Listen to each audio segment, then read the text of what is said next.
Come with me for a moment to a place that defies time.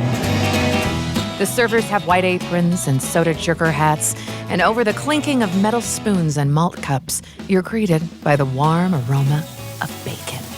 We're at Johnny Rockets, or as Hugh calls it, Johnny Rockets. And my kids are helping me navigate my phone so I can record this conversation. How do I do that? In a moment, my daughter is going to say something that accidentally reveals one of the weirdest mysteries about self-care. Whitney Meek and Natalie Matson unpack it with me. We pay homage to Prudence from the 1800s. You'll meet her. The history of naps, Gen X, the atom bomb. All of that is coming up before this episode is over. We're going to shine a light on a blind spot that no one talks about. Maybe because we couldn't talk about it until now. Welcome to The Lisa Show, where we take a good look at life. Okay. Ask her the question and I'll hold it. Oh, okay. Oh, thank you. Okay, so I'm going to ask you a question. When I say self-care, what do you think it is? I think self-care is when you take time for yourself just to recharge and to really listen to what you personally need. Whether it's time away from people or just time to appreciate and love yourself without having to be in the presence of others, I guess. Okay, so that's interesting. Now, you'll remember from our last episode, or really just if you know anything about me, this is nothing like at least what I would call my own preferred self-care. And so I think I was probably looking for a common link when I asked Margaret. Do you ever feel like that? Or is it always like by yourself when you think self-care? I think that I get the best self-care when I'm alone, but that doesn't mean that I won't ever feel it when I'm around people. And knowing my daughter, I wasn't surprised at all by this answer because we are wired so differently in this way. Do you see me do self-care? Yeah, I mean, like, you seem your happiest, like, when you're just with us, you know, like when you're with your kids and stuff, so. Okay, so now I want to ask you, Hugh, what's self-care to you? Like, I say that it's a kind of a buzzword and that kind of stuff, but I want to know what, like, your generation thinks it is. I don't mean to sound lame, but just she said everything I was going to say, so I just second what Margaret says. That's great. That's really cool. Then. So my kids believe in self-care. They can define it or ditto it like you did. At this point, something occurred to me that could change this whole conversation about self-care. But first, I needed one more perspective from my side of the table. That's good. Okay, so I'm here with my sister-in-law, Suzanne. We're the same generation. Do you think that your mom practiced self-care, and would she ever call it that? Not for 1 second, and no. Please elaborate. If I'm thinking back, I can never think of a time when I saw my mom exercise, go for a walk, spend time with friends. Really? All of my memories of her are working, but then coming home and making dinner and taking us where we needed to be and just... So then how has that affected the way that you view self-care? Self-care is tricky for me. I definitely believe I have a hard time accepting self-care. Is that even a thing? Oh, totally. Like, do you feel a lot of shoulds of things you should or like guilt? Yeah, sometimes my kids want to rub my feet and I say, no. Like, you don't need to do that. I'll rub your feet. I have a hard time. Wait, your kids want to rub your feet? 100%. Did you hear that, Margaret and Hugh? Oh, brother. I have a hard time accepting that. I feel, maybe, I don't know if it was the example of my mother, but I'm driven to serve and to give. Normally, I would chalk up the differences in the way I approach self-care and the way my kids do to the fact that we have very different personality types and needs, which we've got a whole episode dedicated to that later this series. Suzanne's right with them. She needs her alone time. But what all of us could relate to was that mom's self-care is not our self-care. Maybe she didn't do it, or maybe it looked non-existent because it didn't match our own definition of self-care. Margaret only mentioned what I had described to her about what self-care is for me, which makes me wonder if in 10, 20 years, she'll be saying the same thing Suze and I do about our parents. Maybe self-care evaporates and has to be reinvented by each new generation. Only one thing was for sure. here in this 1950s burger joint on a 21st century Tuesday night, there was one form of self-care immune to the passage of time. I love that. And if the ambiance sounds a little bit noisy, it's intended because we're out to eat. Because part of my self-care is cheese fries. So I feel real good about that choice tonight. Cheese fries.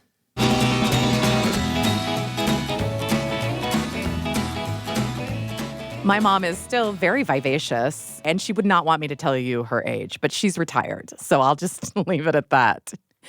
And it's funny because she and my dad are retired, but they are very reluctant to use the word retired because they want to account for all the things that they do during the day, which is a lot. So you'll go over there and you'll be like, oh, I wish I were retired or whatever. And it's funny because if my dad's like, we slept in till 9, my mom's like, well, just today, like there's always kind of a qualifier for it because I don't think that either one of them wants to ever appear lazy, which is ridiculous because they are the opposite of lazy. They are the most, productive, just energetic people.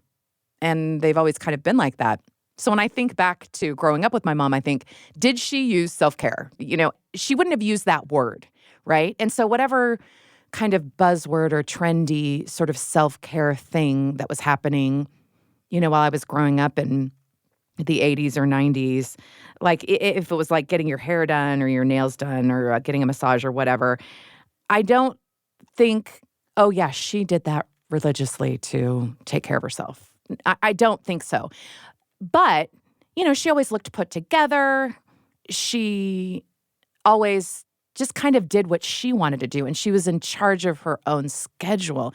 And now that I'm older, I think, oh, you know what? My mom had really good boundaries, and I never realized it growing up, but I do now because maybe that's something I've struggled with. More on that later. My mom used to get kind of teased, in our neighborhood because she would like wake up and put on makeup and get dressed for the day, right? Like she wore dresses and stuff because that's how she wanted to be and how she wanted to show up. And I remember her making a couple of comments like, what do they care? So I like to put on some mascara and lipstick before I cross my kids across the street for school. Like, big deal. It's, I'm not taking a ton of time doing it. This is just kind of how I want to live. And I love that she was so confident about just doing things that other people around her weren't doing. She was one of the only stay-at-home moms that I knew growing up. It was really unusual to go over to my friends' houses and have their mom, kind of be there or whatever. And so a lot of people came and hung out at my house, and my mom loved that. And she didn't care that other people, what they thought about, whether she should work or whatever. And I feel like that was a form of self-care. Looking back, she had 5 kids. I've had 5 kids. And my dad was gone a lot. He was in international business and traveled a lot. And, when you look back and you see a situation differently, I remember just thinking, as a kid, most kids think, well, I should have access to my mom at all times, whenever I feel like it, coming home from school or looking for her, just yelling, mom, mom, mom. And if on the rare occasion I would find her lying on her bed, she would never say, you woke me up from a nap, or like I was sleeping, which is something that I have said to my children. She would say, oh, I was just resting my eyes, just resting my eyes. You can't say, oh, I was taking a nap because I'm exhausted. She just had a different way, I think, of branding self-care. And it makes a lot of sense, too, because, she's a really sort of humble, down-to-earth person. She doesn't want to call a lot of attention to herself. She doesn't want to talk about herself a lot. And, she's such a, giving, kind person that she was going to take care of business for herself, but that was personal and that was internal.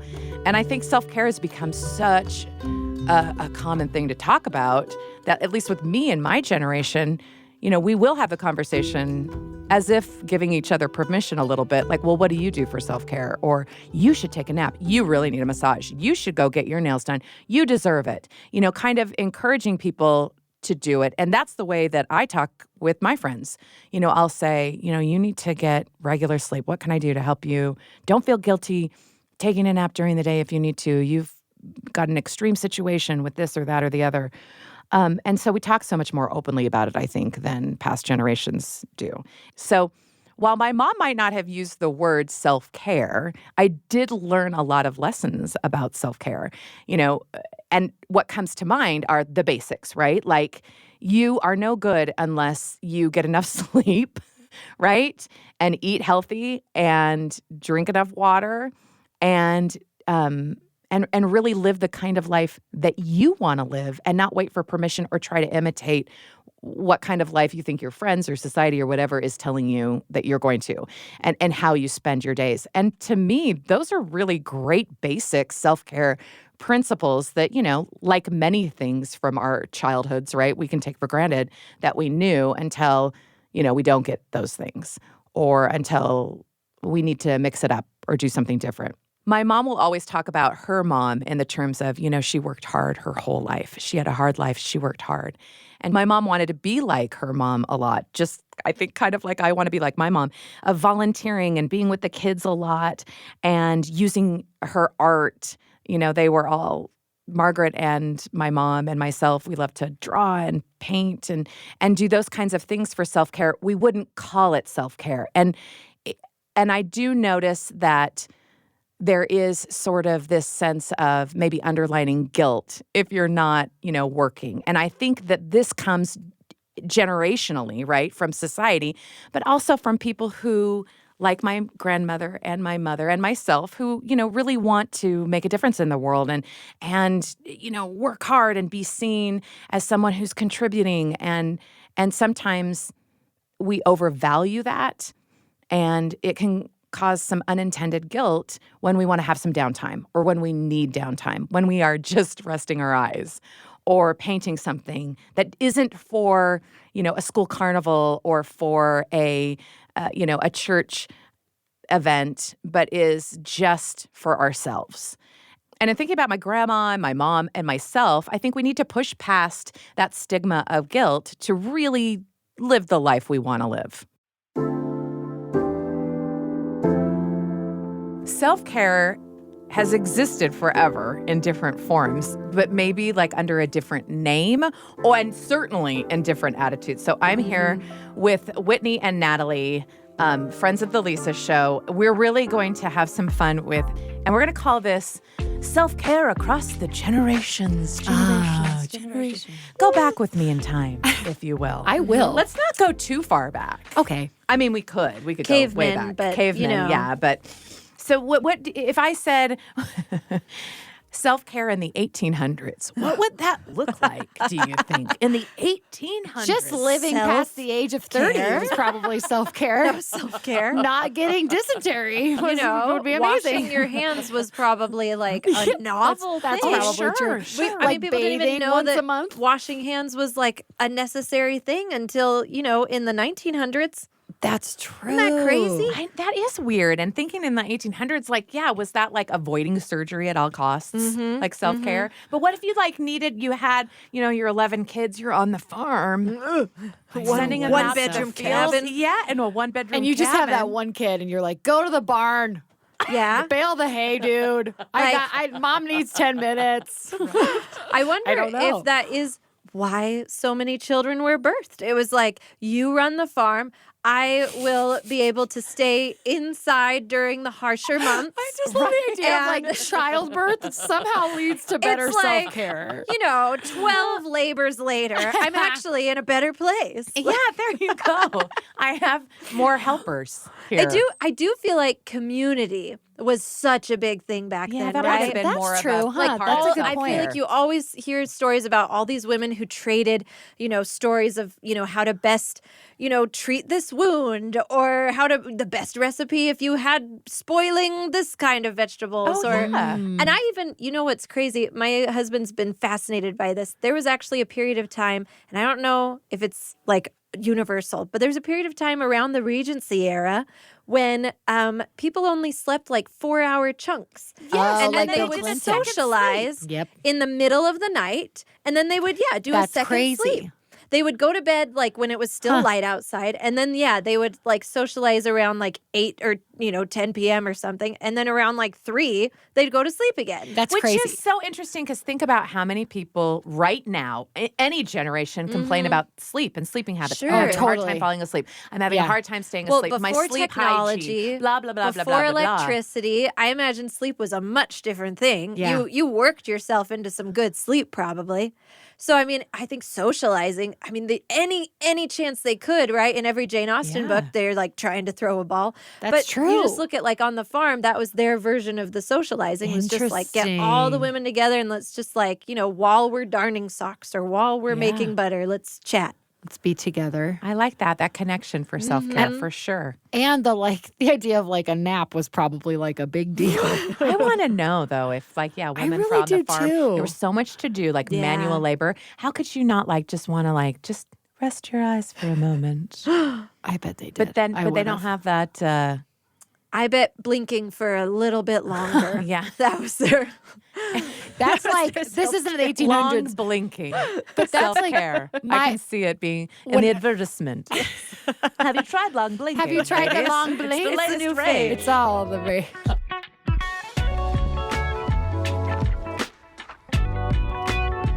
It's all this idea of how you want to live your life. That's what I think is so interesting, that especially if you look at it generationally, you can see that so much of it has to do with how you're setting up your life, how you want to live your life. When you talk about self-care, is it in your best interest to wake up really, really early before the sun gets up to do all your chores and before it's too hot? Or is it in your best interest to take a long lunch and to relax and to socialize with family late into the night? Like all of those kind of scheduling sort of habits. Yeah.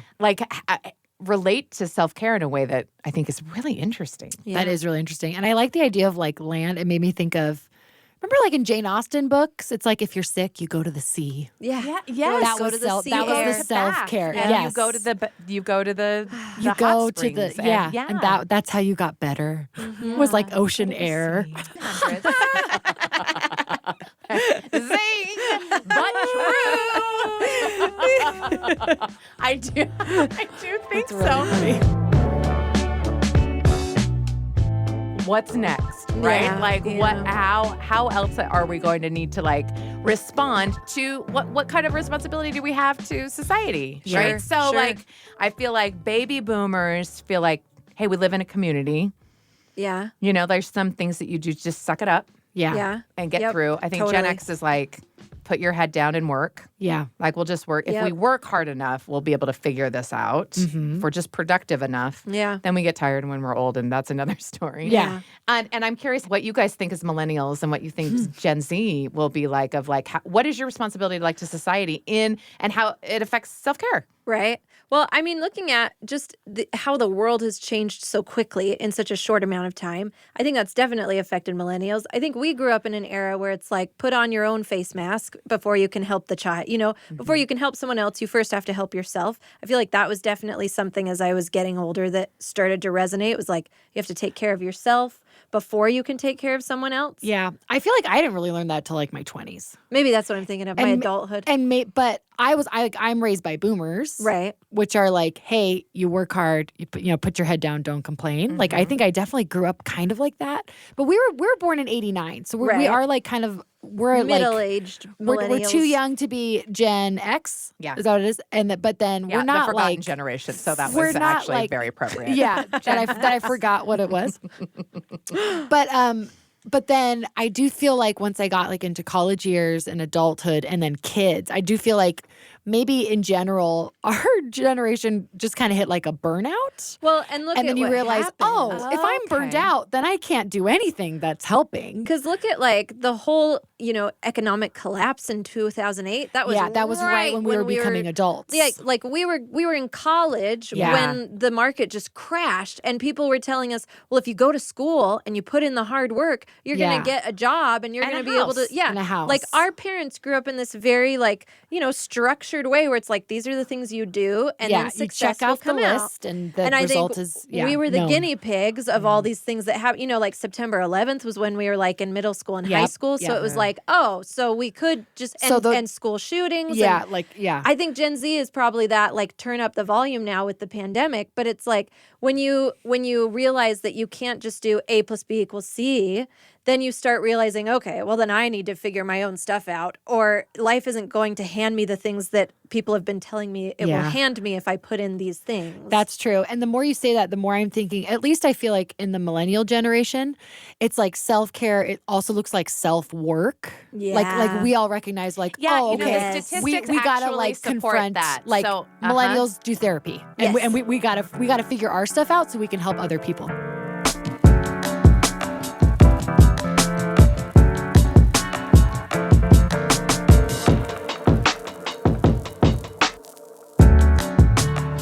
I think about our nameless, faceless ancestor in the 1800s. Yes. Yeah. Who might have Bless her. experienced, bless her Prudence. heart, postpartum depression or isolation or Right. anxiety or whatever. Had Right. zero word for it. I thought she Other was than just like, going she's crazy. like she needs to be Yeah, put to Hysteria. loony the bin. hysteria Yeah, or whatever. hysteria. And it was like, ugh. That's crazy. And didn't have like the connection and the support and thing and how far we've come. I mean, I think that kind of silences to some extent the critics who've gone, you guys are just a bunch of babies, like toughen up a little bit Yep. as Yeah. far as self-care to see if like we've overcorrected Right. or not generationally. And like who's the judge of that, right? Yeah, I don't Right. know. Like I don't even know if that means anything. And I also wonder if it will just like always and forever be like the generation before whatever generation you're in will always be like, okay, like you're getting a little too much, like Back talking in my about day. balancing Right. between like selfish and self-care. If I just wonder if the past generation will always be like, well, Right. maybe you're a little more on the selfish side because that's do more than I think do. At You know the what I mean? heart of it, though, we all want the same thing. Yes. Yeah, you're right. And You're totally I right. do like having a conversation where at least we're acknowledging what it was like. Totally. Because the three of us, when I think of us, I think historians first and foremost. Of course. Right. We've really It's represented my history first part of my resume. accurately and fully. Oh, Yes. absolutely. So number one. But I do think sort of laughing about it and talking about it cross-generationally gets to if it's in a place of sort of love and support, Yes. gets to the heart of the matter with it's if I'm having a hard time and I have reached my point of break where I don't know what to do anymore. Like everyone, I don't care what generation you are, what Totally. age you are, you can relate to that. Yes. And then you can like make your life just a little bit better by Yeah. saying, well, what did you do this? And like, it was really hard. I couldn't do anything. Like I didn't have Right. the luxury of money to go get this. So I did this instead. Or I didn't have a partner who could support me in this. So it was really hard. So I did this instead. Right. And those examples of pivoting, I think cross-generationally, that's what's helped me when I've reached like Yeah. my point. I'm thinking, okay, Mom, what did you do? When like you haven't experienced exactly what I've experienced, but I know that you've been through a hard time and you didn't have a lot of time to yourself. So what did you do? Right. Or ask my dad or my grandma or, think back to those examples. I think we undervalue that. We just like to put I agree. everybody in their little, well, boomers are going to say this. Gen Totally. X is going to Sure. complain about being forgotten. You're And right. millennials, well, they just indulge. And, and once we Yeah. stereotype like that, we really miss out on like the nuggets of Totally. like, You're right. gold. And that's coming, I But it's think, funny. from a place where we're probably a little like scared of what that means about us, right? I know that Ooh. when my dad gets a little like millennial snowflake on me, Yeah. I know that it's probably coming from a place where I think he's afraid to admit like that he's having a hard time, or he's maybe afraid what it means about him. Like, does that mean that he's emotionally stunted and he wasn't a good is this a dad? criticism about him? Exactly. Yeah, And when I interesting. fire back, I think I'm probably coming from a place of fear where it's like, well, I'm not being selfish. I'm not. And I'm not like ruining my kids' lives by taking some time for me to get my stuff figured out. This is all productive. And I fire back. So I think if we are putting people into boxes, that definitely to me says something more about where we are coming from. And if we can recognize like there's nothing threatening here, we are all progressing and we're Yeah. all going through basically a similar life. Sure, there's lots of different variables inside, but we all go through loss. We all go through transitions. We all go through these things that we can then connect to each other. Yeah. Then we don't have anything to defend anymore, right? We can just like basically put it on the table and have them put it on the table. Yeah, it's an and that does offering. happen sometimes. Well, and I love the connections and the experiences we can have from like not just our relatives, but that's at least been my personal experience of like, I have a grandma who raised kids. Like she's already done what I'm in the middle of. And she's so wise. And to be able to just like, what a blessing and a treat that I can just call her and be like, hey, when your kid started middle school, was that crazy? And she'll be like, oh yeah. Just to hear that they're going through the same mental exercises that I am now in this phase of life. Like, oh man, it's so valuable to be able to have people in your life that have already walked that path. Yeah. I felt that, when my husband died and I became a widow, and I was like, oh, my grandma was a widow. Yeah. And she was around my age. And my great grandma was too. And I asked my mom, I said, and my grandma didn't talk about the, emotional aspect of it a lot. Sure. I understand why, but I wish I had more. Yeah. And my great grandma had some diaries, and I told my mom, Oh my you gosh, got to give them to me. what I a need treasure. to get my Like, hands honestly. on these. Yes. I got them on, read her account of what life was like when her husband died and what she did with the kids and after in a new light. And I felt a new connection to her. Like it was spiritual. No kidding. I That's felt really such incredible. like strength, and I felt connected to these strong women Yeah. who were like, and because I knew my grandma, even though she hadn't written a lot about it, she'd written a little, and I knew her. So I knew what she did, and I knew how she reacted to it. And then I didn't know my great grandmother on my other. It was on the other side of the family. But when I was reading her, I thought I felt a connection to her. And and again, across the generational, instead of making these like divides, I'm like, ooh, we're missing the whole point. Totally. yeah. And You're totally especially right. like with like this wisdom that you learn about how life changes and what you need changes at different times of your life. Like we need each other. You know what? This reminds me so much of just this idea that I love thinking about, which, I mean, we talk so much about progressing even after we die and how families are linked forever. I think, too, that, like, our families are learning from each other even after death. And so we can be learning from our ancestors, and our ancestors actually, I think, can be learning from us and can be actually like looking at what we're going through, and they can still be progressing. But I had someone talking to me basically about this idea that we can be basically meeting our ancestors, and we bring a limiting belief and they bring a limiting belief, and together we kind of can put those puzzle pieces together and solve something that maybe has been passed down in our DNA, really. I mean, we know that generational trauma exists, and so to really be able to work together with our family, with people coming before us to say like, hey, you have a piece of the puzzle and I have a piece of the puzzle, so actually we can both work together and come to an understanding and make wisdom out of this, I think is so beautiful. So beautiful. And I know is that we super all cool. share like a similar faith tradition in that like our families are connected for eternities. And why wouldn't they be involved in our lives? Right. Totally. Why would that suddenly change when they die? Right. I really just don't think it stops. And I think that there's a beauty in that. And there's like this spiritual element to self-care of self-identity and knowing that you belong. Yeah. That you have these people, family members cheering you on just like you're cheering on your kids. And like, I don't have grandchildren yet, but I love my grandchildren. Like it's this totally. weird thing. Yeah. It's like my body's getting ready. Like I want grandchildren so bad. love But my kids are nowhere near. Like this is not Right, an right, announcement. right. But like But still. I do or say or write things for them. So do you think my grandparents do? Of course they like. Yeah, of Of course. Yeah. It's just there's a lot of beauty in that. Yeah. Well, I didn't love think that. that this was where this conversation I know. was Sorry, gonna I go kind of from. took it onto a different I love it. a different path. But But, I I love think it. I think the things we can learn from generations is so fun. And I really do. It makes me, I'm going to go home and call my grandma and be like, Grandma, when you had 5 minutes alone, what would you do to recharge? And I bet she's going to say I would hide in the pantry and find chocolate. I'm almost positive, And which it's I such a also love cliche because I thing, do but that I don't too. care. I love it. I think it's so great. That is such a good question. And I would like, man, I wish I could ask several generations back of like, hey, you have 5 minutes. What are you going to do?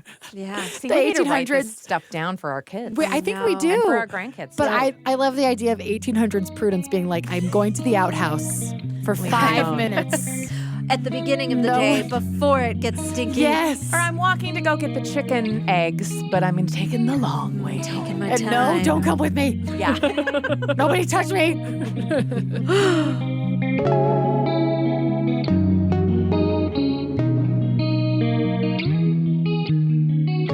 My grandma Margaret was a little girl during the Depression, and they didn't really have a lot. And growing up, my mother told me the story that when she was a little girl, that she would every once in a while be able to steal away a little moment in a big family with a lot going on, not a lot of resources. And because she didn't want to, bother her parents for, a little treat or whatever, found her own. So she would mix a little bit of cocoa with a little bit of sugar and some water or milk and make kind of a little bit of a chocolate sludge and drink it. And I love this story. My grandmother, Margaret, died when I was in college. So I only really knew her as I didn't know her as a real adult or a mother. I had limited experience, but when I was a little girl and we would go to visit her we'd drive in our station wagon from Nebraska to Utah where she lived, and we would stay with her for a couple of weeks in the summer. She would have chocolate bars hidden in her house, and she would kind of pull me aside and say, hey, you want a bar? You want a bar? And she used to do that with all of her grandkids and slip us a chocolate bar. And so you knew you could always get a chocolate treat from grandma, which was so great. And then when it was time for us to pile back into the station wagon and drive home to Nebraska, she always handed us a big block of fudge, of her homemade fudge. Again, chocolate as this way just to sort of connect it. So chocolate reminds me of my grandma so much. And I think it's so interesting that as a young girl, she needed to feel safe. She needed to feel that kind of self-care that we're all looking for, right? In moments where we feel like, things around us are going maybe a little too crazy. There's lots of kids running around or the demands of life are just feeling weird because you're growing up and that's hard. And she found this unique way just to have a little treat. And to me, she figured out that's what self-care is. And isn't it funny that now I'm thinking about this decades later, and it's almost like it gives me permission to say, okay, this is a universal feeling that's, for everybody, also found in my own family. And finding that thing doesn't only make you feel safe and make you feel cared for, but it also gives the people around you permission to find their thing as well. It's not about the chocolate.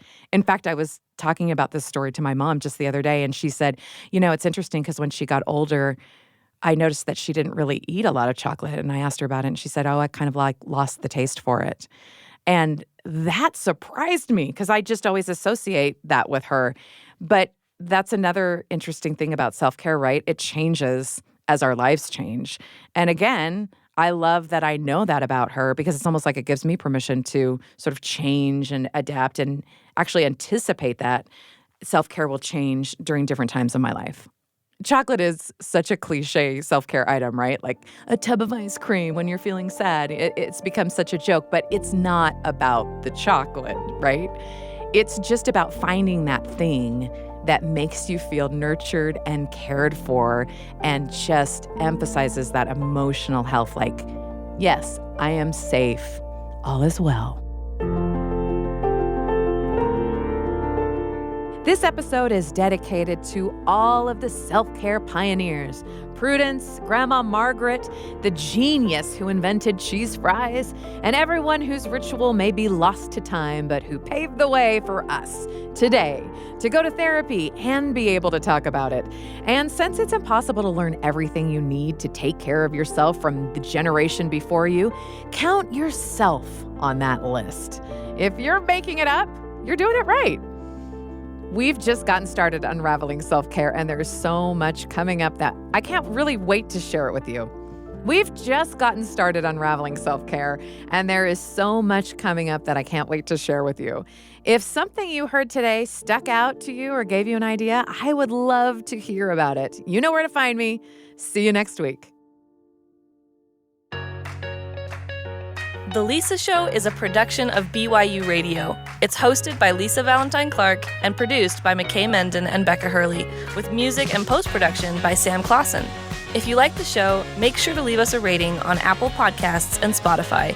If you have questions for the Council of Moms, you can connect with us on Instagram and Facebook. Next week on The Lisa Show. One thing I have to do is remember that everything starts with me. In my head, I'm telling myself, Carrie Ann, you're probably going to mess up. You're probably going to screw up quite a few things with these kids, and they're probably one day going to look at you and be like, why didn't you tell me? Why didn't you teach me? And that's okay, because my parents made mistakes too, and I'm still awesome. Just letting it go, because they're going to scream and pout about things. That is not a reflection of me and my parenting. That's next week on The Lisa Show. Download it wherever you get your podcasts.